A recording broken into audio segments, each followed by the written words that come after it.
तर या तीन महत्त्वाच्या बातम्यातली पहिली बातमी पाहूया। थोड्याच वेळात शिवसेनेच्या नवनिर्वाचित नगरसेवकांची बैठक होणार आहे। शिवसेनेच्या नवनिर्वाचित नगरसेवकांची ताजलँड एंडमध्ये बैठक होणार आहे। उपमुख्यमंत्री एकनाथ शिंदे यांच्या नेतृत्वात ही बैठक होणार आहे। बैठकीसाठी बनवण्यात आलेल्या पोस्टरवर आनंद दिघे, बाळासाहेब ठाकरे आणि एकनाथ शिंदे यांचे फोटो आहेत। थोड्याच वेळात या हॉटेलमध्ये ही बैठक पार पडेल। अधिक माहिती घेऊया, आपल्या प्रतिनिधी ज्योत्स्ना गंगणे आपल्यासोबत जोडलेले आहेत। ज्योत्स्ना, एकीकडे नगरसेवक आणि शिवसेनेची महापौर पदावरती दावा आहे अशी बातमी समोर येते, सूत्रांची माहिती आहे। त्या सर्व पार्श्वभूमीवर ही बैठक होतीये। कोणकोणते महत्त्वाचे विषय या बैठकीमध्ये चर्चेला असतील?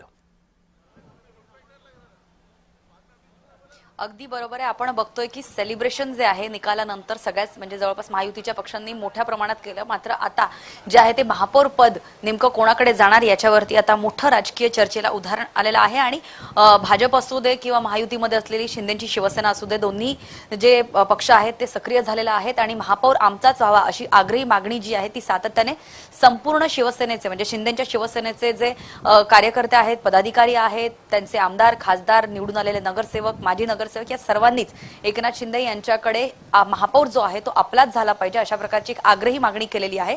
आणि त्यानंतर आज ही महत्त्वाची बैठक जी आहे उपमुख्यमंत्री एकनाथ शिंदे यांच्या नेतृत्वात मुंबईतील बांद्रा या ठिकाणी असलेल्या ताजलँड्स हॉटेलमध्ये होणार आहे।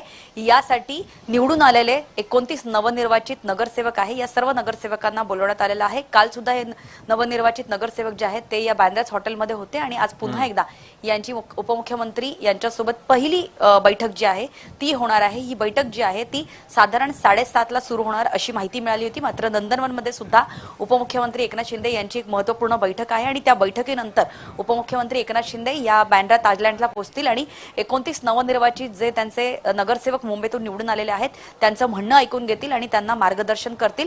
इतकंच नव्हे तर सर्वात महत्त्वाचं म्हणजे या बैठकीच्या आधीच ज्या शिवसेनेच्या नेत्यांनी, पदाधिकाऱ्यांनी निवडून आलेल्या नवनिर्वाचित जे सदस्य आहेत, नगरसेवक आहेत, त्यांनी जी आग्रही मागणी केलेली आहे त्यामध्ये सर्वात प्रबळ दावा हा सुद्धा आहे की 29 नगरसेवक जे शिंदे शिवसेनेचे निवडून आलेले आहेत त्यापैकी 19 महिला नगरसेविका निवडून आलेल्या आहेत। त्यामुळे मुंबईचा महापौर म्हणजे आपल्याला माहिती की 2017ला जेव्हा शिवसेना अखंड होती त्यावेळेस किशोरी पेडणेकर यांना ही संधी मिळाली होती आणि आता पुन्हा एकदा कारण लाडक्या बहिणी या योजनेवरती जे आहे ते एकनाथ शिंदे यांनी लोकसभेत चांगलं यश मिळवलं होतं, त्यानंतर त्यांनी विधानसभेत चांगलं यश मिळवलं होतं आणि आता सुद्धा लाडक्या बहिणींची साथ म्हणून 29 पैकी 19 ज्या महिला नगरसेविका निवडून आलेल्या आहेत त्यामुळेच पुन्हा एकदा लाडकी बहीण म्हणून एका महिलेलाच जे आहे ते नगरसेविका म्हणून घोषित करावं अशा प्रकारची सुद्धा एक अंतर्गत मागणी सुरू होते। मात्र महापौर जो आहे तो शिवसेनेचाच व्हावा अशी सुद्धा मागणी आता या बैठकीपूर्वी सुरू झाली आहे। त्यामुळे आता उपमुख्यमंत्री एकनाथ शिंदे त्यांच्या या पक्षाच्या बैठकीमध्ये नेमकं त्यांच्या 29 नवनिर्वाचित नगरसेवकांना काय मार्गदर्शन करतील आणि इतकंच नव्हे जगदीश, यानंतर पत्रकार परिषद सुद्धा होणार आहे